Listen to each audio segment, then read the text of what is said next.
Gue tahu yang itu kan, nggak usah kasih tahu lah. Ngerti lah gue, gampang lah. Suka memotong pembicaraan orang. Iya, itu ego saya di awal umur 20-an. Jadi waktu itu saya berpikir saya tahu segalanya. Padahal sebenarnya saya belum tahu apa-apa. Pokoknya jika ada satu topik orang berbicara, baru orang itu berbicara 4-5 kata, saya sudah potong supaya saya terlihat pintar. Contohnya, ketika orang memberitahu saya bagaimana cara melamar kerja agar lebih diterima di perusahaan, baru orang tersebut ngomong, iya, CV lu harus bagus. Saya langsung potong. Oh, CV kan isinya harus ada biodata, nama, pendidikan, pengalaman kerja. Setelah saya potong, orang tersebut diam. Dan ternyata beberapa tahun kemudian saya tahu dia mau ngomong, nih loh, selain CV yang sudah kamu sebutkan, itu di emailnya harus ada foto yang formal juga, kalau bisa memakai jas. Dan ketika membuat CV, bahasanya harus baku di salam pembukanya. Dan jika ada portofolio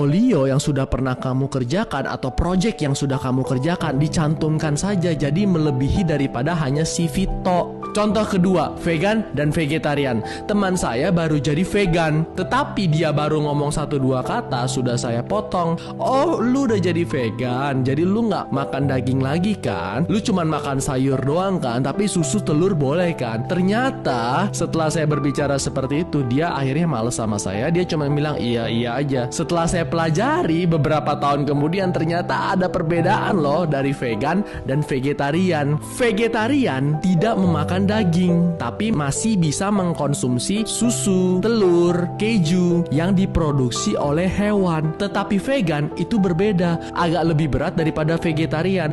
Vegan itu juga tidak boleh makan daging hewani, tetapi juga tidak boleh mengkonsumsi apapun yang hewani ini produksi. Jadi vegan juga tidak boleh susu, telur, keju, tapi vegetarian masih boleh. Lalu saya bingung setelah beberapa lama kemudian, kenapa ya orang tidak suka sama saya? Kenapa ya orang nggak mau share ke saya? Ternyata saya secara tidak sadar mempunyai mentalitas sok pintar. Mungkin kita tahu apa yang akan orang tersebut katakan, tetapi berusahalah semaksimal mungkin mendengarkan sampai tuntas. Mungkin dari 10 informasi kita sudah tahu 9, tetapi berusahalah mendengar sampai habis supaya kita dapat satu lagi yang kita belum tahu. Milikilah Shoshin mentality. Apa itu Shoshin mentality? Pemikiran sebagai murid pemula yang mempunyai sifat keterbukaan, hasrat belajar, dan tidak mengambil kesimpulan di awal.